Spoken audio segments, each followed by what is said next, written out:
And to make things worse, it was not soldiers that came to David. I thought the troop he commanded in the army of Saul will come to support him. They neglected him. He said 400 broken and battered men who were in debt. 400 broken and battered men who were in debt. These were the kind of men that came to David. But when David saw them, he knew what made him. And if I can introduce them to what made me, they will become like me. And a point came, 400 broken and battered men. The Bible said, and Adoni, who was of the Tachomite, one of the first three in rank, he said he took a spear and he slew 800 men. How can a broken and battered man take such feat? Something had entered him. Something had entered him. Because the power we talk about is not psychology. The power we talk about is not philosophy. The power we talk about is not sociology. It's the power of God. Something came upon him. He said, Eleazar, the son of Dodo, once upon a time, Israel was fighting to defend the land. And he said the whole army of Israel ran. But he stood his ground. A point came, one of them was stronger than an army. So you now discover when power comes, number is not consequential. It is stature that matters. The men standing, what do they carry? I'm not talking about a system where people... Let me leave that alone.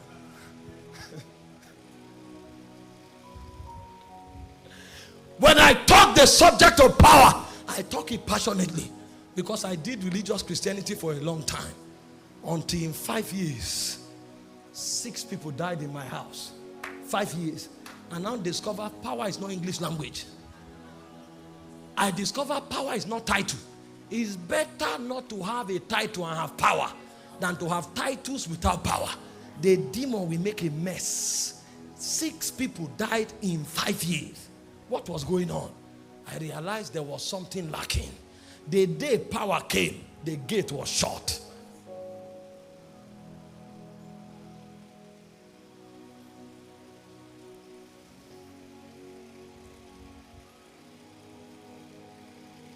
You look at yourself, you say, I don't look like. Forget it. Look alike is not power. It's not power. Yahweh.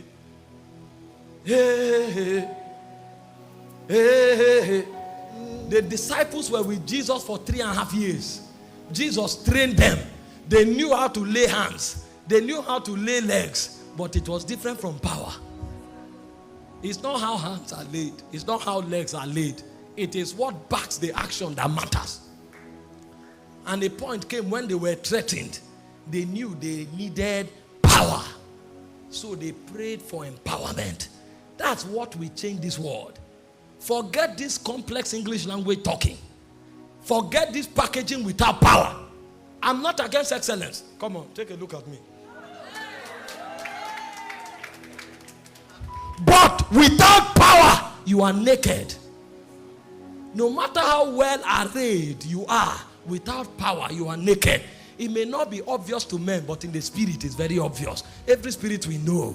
Because when you speak in the spirit realm, the first thing they say is, by whose authority? By whose authority? Who told you you can do what you are doing by talking? How dare you? Do you know the realm you are talking to? This is a realm of thrones. This is a realm of princes. This is a realm of dominion. This is a realm of power. Who told you you can read a textbook and come to give command here? By whose authority have you come? There must be something backing you up. And until you can touch that realm, you can shake nothing on ground.